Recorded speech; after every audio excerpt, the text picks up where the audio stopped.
I've spoken before about the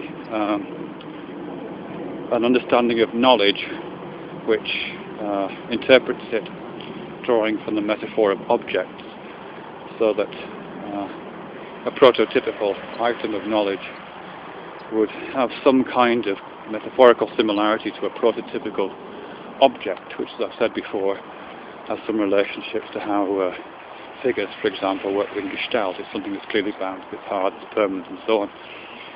What I've been thinking about today is that it's about relationships between objects. I can't really get to relationships between knowledge items yet alone. That's sort of where I think I'm going with that. But certainly there are established relationships between objects which allow them to function as whole entities, part-whole relationships, I think I'm talking about here, which I think has got a name actually. I think it's called Mereology. But part-whole relations with real objects in perception could possibly carry over as part of the structuring of the metaphorical objects of knowledge. So I'm just trying to think about what those relationships, those part-whole relationships, are that objects, physical objects, visible objects in the material world exhibit, and which may carry over into the land of metaphor, so to speak. And here I think, although I may be wrong, I think some of the ideas that come through ideas of perception, particularly visual perception, probably have a strong bearing. And I'm thinking about what's sometimes referred to as the holistic operator, which is a cognitive structure with some kind of evidence for its instantiation as sort of real material neurons in the brain. But it's some kind of cognitive structure which takes the individual data of the world and binds it, or can bind it, into a single perception. And there are certain characteristic properties of those sets of objects which allow them to be bound in that way. I probably won't be able to remember them all, but I'll just see if I can remember a few of them.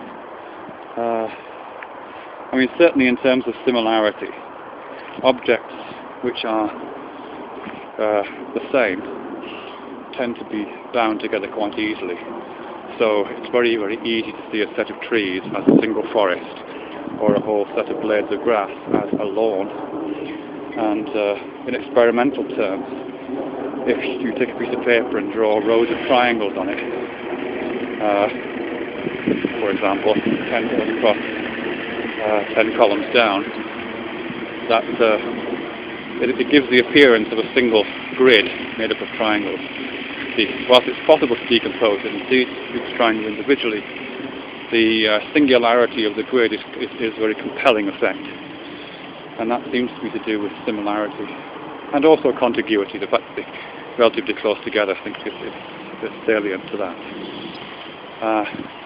And that effect is made even more striking, at least in what I've seen, if you take the same 10 by 10 grid, but you alternate the rows with another shape. So you get a row of 10 triangles, a row of 10 circles, 10 triangles, 10 circles down the page. The effect there, which again is very compelling, is of a series of horizontal lines, a line of triangles, a line of circles, a line of triangles. Each individual triangle in a horizontal row binds together into a single line, and similarly with the circles. And you can't not see it. It's not something you can banish. You can see the individual elements make it up, but you can't make yourself not see the lines. There's a tacit inference going on at a cognitive level. I think Polanyi would refer to that as the kind of subsidiary awareness which is producing this focal awareness of lines. Okay, so that's similarity and contiguity certainly produces this sort of holistic part-whole relation effect. Others I can think of, let's have a think. Certainly common fate is one of them. Common fate, which is when things seem to be moving in the same direction toward the same end. And one that I often get on these walks is flocks of birds flocks of birds flying, all seem to be going in the same direction, all seem to be turning at the same time.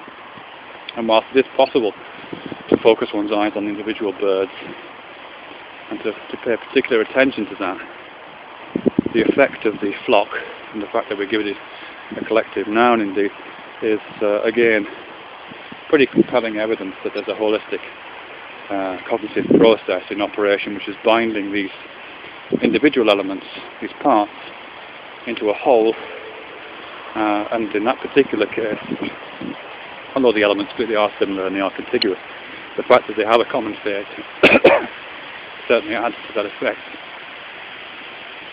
Okay, so contiguity, similarity, common fate.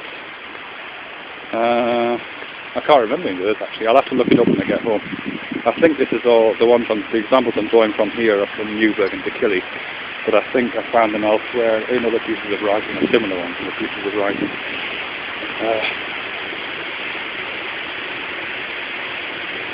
Okay, so let's see if I can go any further with that.